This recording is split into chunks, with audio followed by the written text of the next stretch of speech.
ఇక్కడ త్రిభుజం ఏబిసిలో మధ్యగత రేఖ ఏడికి మధ్య బిందువు ఈ వద్ద ఉంది. అయిన డిబిఈ వైశాల్యం ఎంత అని అడుగుతున్నాడు. అయితే ఇక్కడ మనం మొదట త్రిభుజం ఏబిసిని డ్రా చేసుకుందాం. త్రిభుజం ఏబిసి అయితే దీనికి ఏడి మధ్యగత రేఖ అవుతుందట. మధ్యగత రేఖ అంటే ఏంది? ఈ బీసీకి మధ్య బిందువు తీసుకొని దానికి ఎదుట ఉండే శీర్షంతో ఈ విధంగా కలిపినట్లయితే ఏర్పడే రేఖను మధ్యగత రేఖ ఏడి అని పిలిచాం.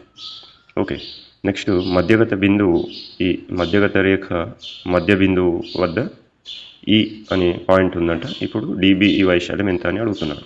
సో మనం మొదట తెలుసుకోవాల్సిన రూల్ ఏంటంటే, త్రిభుజం ఏబిసిలో ఒక మధ్యగత రేఖ కనుక గీస్తే ఆ త్రిభుజ వైశాల్యం ఎలా మారుతుంది అంటే, త్రిభుజం ఏబిసిలో మధ్యగత రేఖ గీసిన తర్వాత ఆ మధ్యగత రేఖకు ఇటువైపు అటువైపు వచ్చిన వైశాల్యాలు సమానంగా ఉంటాయి. అంటే ఇది మధ్యలో నుంచి పోతుంది కాబట్టి త్రిభుజ వైశాల్యం సగం అవుతుంది అన్నట్టు.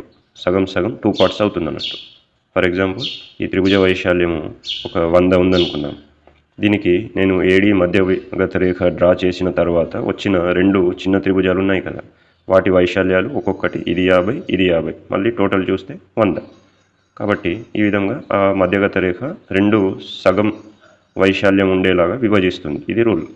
ఇప్పుడు ఈ మళ్ళీ ఏమైంది, ఇది ఆల్రెడీ సగం చేసింది. ఇప్పుడు మళ్ళీ ఏం చేస్తున్నాం, దీనికి ఏడికి మధ్య బిందువు వద్ద ఈ ఉందంట, దాన్ని మనం జాయిన్ చేసామంట.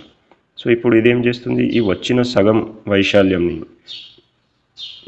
ఈ బిఈని గమనిస్తే ఇప్పుడు ఏబిడి త్రిభుజానికి ఈ బిఈ అనే రేఖ మధ్యగత రేఖలాగా పనిచేస్తుంది.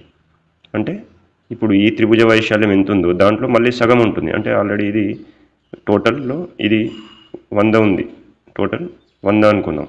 సో ఇప్పుడు ఏబిడి ఏమైంది, 50 అయింది. ఇప్పుడు డిబిఈ ఏమవుతుంది, డిబిఈ వైశాల్యం ఏమవుతుంది అంటే మళ్ళీ ఆ 50లో సగం అవుతుంది, అంటే 25 అవుతుంది.